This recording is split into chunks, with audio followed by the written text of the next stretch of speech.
children come to this pond very often to feed the ducks. Did you know that the mallard is thought to be the most abundant and wide-ranging duck on Earth? And that they prefer calm, shallow ponds, like the one you see here, but can be found in any body of freshwater across Asia, Europe, and North America. They're also found in saltwater and brackish water and are commonly found in wetlands. Here is a male grouping of the mallard duck, or drake. My oldest daughter, Avery, especially loves ducks. I remember her very first words. In fact, it was her very first sentence, and she excitedly said, "It's a duck!"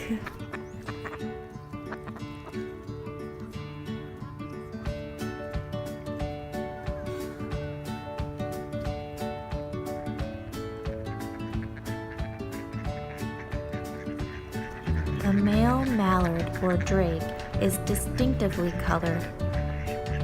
It has an iconic green head that sits atop a white band that sets off a chestnut-colored chest and gray body.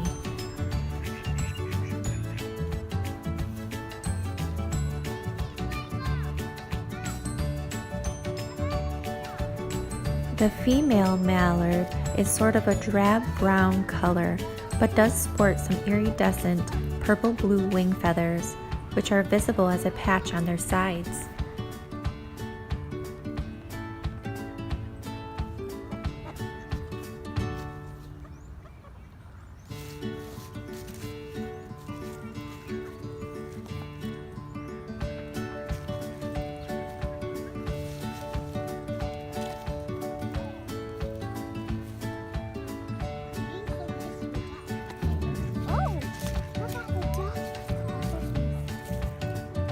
If you should ever want to feed the ducks, please remember not to feed them bread.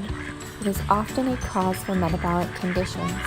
If you should like to feed them wild birdseed or the peels from your vegetables. Mallard ducks spend most of their time near the surface, dabbling for invertebrates, fish, amphibians, varieties of plants. They sometimes graze on the land, feeding on grains and seeds and plants, small bugs and snails.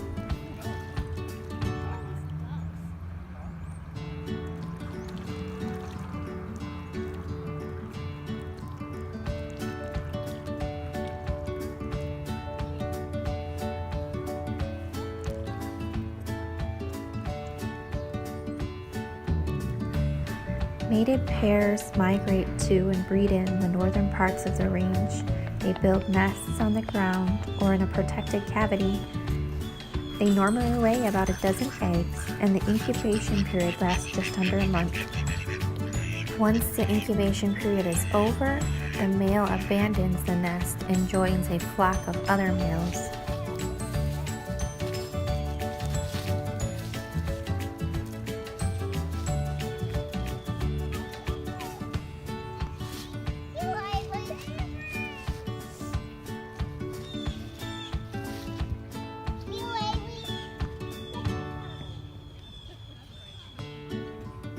Mallard ducks have an oil or preen gland by their tail. They use their bill to express this oil and smooth it over their feathers. This process is called preening, and it makes them waterproof. We are continuing on our nature trait study, and today we are studying the box elder tree, which is a small, deciduous, fast-growing, short-lived tree with broad, rounded crown. It branches low into multiple trunks. It may grow almost parallel to the ground and can form dense thickets. The twigs are slender, shiny green, usually glabrous, which means without hairs, and often have a whitish to pink or violet waxy coating when they're young. The bark is light brown-gray with shallow fissures, becoming deeply furrowed.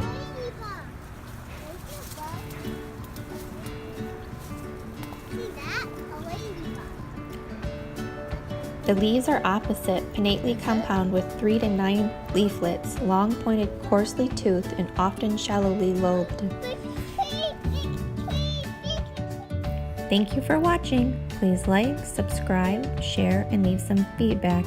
Follow Holistic Homeschooler at holistichomeschooler.com. Find us on Facebook and like our page. Join the Holistic Homeschooling group.